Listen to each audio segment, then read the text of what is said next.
7 तारीख को उत्तराखंड के चमोली में एक दुर्भाग्यपूर्ण हिमस्खलन हुआ और उसके बाद में जो घटनाएं हुई इससे हम सब विदित हैं। माननीय प्रधानमंत्री जी ने उसी दिन इसका संज्ञान लेते हुए सूचनाएं भी दी और राज्य सरकार, केंद्र सरकार के सभी अधिकारी पदाधिकारी से बात भी की और उसी क्षण से हमारे गृह राज्य मंत्री नित्यानंद जी गृह विभाग के कंट्रोल रूम में सतत इस पर नज़र बनाए हैं। कल शाम तक की जो फैक्चुअल पोजीशन है, क्योंकि पोजीशन बदलती रहती है, कल शाम तक की 5 बजे की सारे तथ्यों को एक वक्तव्य के रूप में मैं आपकी अनुमति से सदन के सामने रखता हूं। 7 फरवरी 2021 को सुबह लगभग 10 बजे उत्तराखंड के चमोली जिले में अलकनंदा की एक सहायक नदी ऋषिगंगा नदी के ऊपरी जलग्रहण क्षेत्र में एक हिमस्खलन की घटना घटी, जिसके कारण ऋषिगंगा नदी के जलस्तर में अचानक काफ़ी वृद्धि हो गई।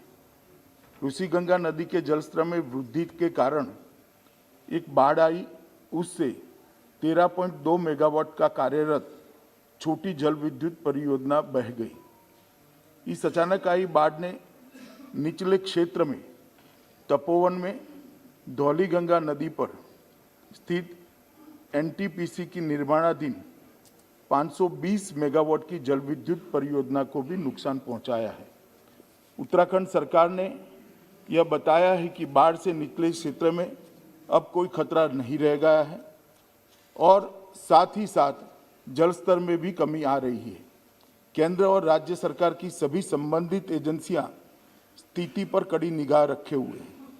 7 फरवरी 2021 के उपग्रह डेटा के अनुसार ऋषिगंगा नदी के जलग्रहण क्षेत्र में समुद्र तल से लगभग 5600 मीटर ऊंचाई पर एक ग्लेशियर के मुहाने पर हिमस्खलन हुआ, जो ग्लेशियर लगभग 14 वर्ग किलोमीटर क्षेत्र का था, जिसके कारण ऋषिगंगा नदी के निचले क्षेत्र में फ्लैश फ्लड की परिस्थिति बन गई।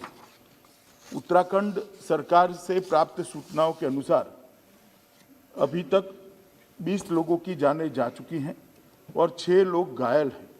प्राप्त जानकारी के अनुसार 197 व्यक्ति लापता है, जिसमें एनटीपीसी के निर्माणाधीन परियोजना के 139 व्यक्ति, ऋषिगंगा कार्यरत परियोजना के 46 व्यक्ति और 12 ग्रामीण शामिल हैं। राज्य सरकार ने यह सूचना विभिन्न स्रोतों के माध्यम से इकट्ठा कर दी है, जिसमें परिवर्तन संभव है। एनटीपीसी परियोजना के 12 व्यक्तियों को एक टनल के अंदर से सुरक्षित बचा लिया गया है। ऋषिगंगा परियोजना के भी 15 व्यक्तियों को घटना के समय ही सुरक्षित बचा लिया गया है। एनटीपीसी परियोजना की एक दूसरी टनल में लगभग 25 से 35 लोगों को फंसे होने का अनुमान है। इस टनल में फंसे लोगों को सुरक्षित निकालने हेतु बचाव अभियान युद्ध स्तर पर अहरनिश जारी है। साथ ही साथ लापता व्यक्तियों को ढूंढने का कार्य भी बड़े पैमाने पर किया जा रहा है। राज्य सरकार ने जान गंवाने वालों के परिजनों के लिए 4 लाख रुपये की सहायता की घोषणा की है। घटनास्थल के नजीक 13 छोटे गांव एक पुल से जुड़े हुए थे। पुल बह जाने के कारण संपर्क कट गया है। इन गांवों के लिए रसद और जरूरी मेडिकल सामान हेलीकॉप्टर द्वारा लगातार पहुंचाया जा रहा है। केंद्र सरकार द्वारा स्थिति की निगरानी उच्चतम स्तर पर की जा रही है। माननीय प्रधानमंत्री जी स्वयं स्थिति पर गहरी निगाह रखे हुए हैं। गृह मंत्रालय के दोनों कंट्रोल रूम द्वारा स्थिति पर 24 घंटे नजर रखी जा रही है और राज्य को हर संभव सहायता मुहैया की जा रही है। विद्युत मंत्रालय के माननीय राज्य मंत्री स्वतंत्र प्रभार ने घटनास्थल का दौरा किया और चल रहे राहत एवं बचाव कार्य का भी जायजा लिया है। आईटीबीपी ने अपना कंट्रोल रूम स्थापित किया है और उनके 450 जवान सभी जरूरी साजो सामान के साथ घटनास्थल पर राहत और बचाव अभियान में लगे हुए हैं। एनडीआरएफ की 5 टीमें घटनास्थल पर पहुंच चुकी है और राहत और बचाव अभियान में लगी हैं। आर्मी की 8 टीमें, जिसमें एक ईटीएफ इंजीनियरिंग टास्क फोर्स भी शामिल है, घटनास्थल पर बचाव कार्य कर रही है। एक मेडिकल कॉलम, 2 एम्बुलेंस भी घटनास्थल पर तैनात है। नेवी की एक गोताखोर टीम भी घटनास्थल पर बचाव कार्य में के लिए पहुंच चुकी है। एयरफोर्स के 5 हेलीकॉप्टरों को भी इस कार्य में लगाया गया है। जोशीमठ में भी एक आर्मी का कंट्रोल रूम स्थापित किया गया है। घटनास्थल पर विपरीत परिस्थिति में भी घटना के बाद से ही लगातार राहत और बचाव कार्य जारी है। टनल में फंसे हुए लोगों को बाहर निकालने के लिए रात भर के अथक प्रयास के बाद आर्मी द्वारा टनल के मुंह पर पड़े मलबे को साफ कर लिया गया है। हमारे लोग काफी अंदर तक पहुंच चुके हैं।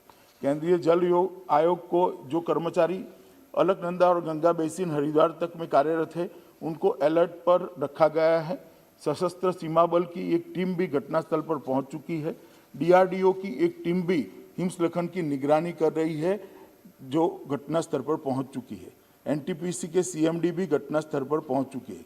नेशनल क्राइसिस मैनेजमेंट कमेटी की मीटिंग दिनांक 7 फरवरी को ही 4:30 बजे कैबिनेट सचिव की अध्यक्षता में हुई, जिसमें सभी संबंधित एजेंसियों को समन्वय के साथ कार्य करने और राज्य प्रशासन को सभी जरूरी सहायता उपलब्ध कराने का निर्देश दिया गया है। केंद्रीय एजेंसियों के साथ साथ जिला प्रशासन, पुलिस, राज्य आपदा प्रबंधन विभाग भी राहत और बचाव कार्य में जुटे हैं। SDRF की 2 टीमें भी राहत में जुटी हुई है। राज्य का स्वास्थ्य विभाग की 7 टीमें, 8 एम्बुलेंस, मुख्य स्वास्थ्य अधिकारी के साथ वहीं पर तैनात है। इसके अतिरिक्त राज्य सरकार ने भी 5 हेलीकॉप्टरों को बचाव और राहत कार्य के लिए तैनात किया हुआ है। घटना के बाद सभी जगह बिजली की बहाली पूर्ण कर दी गई है।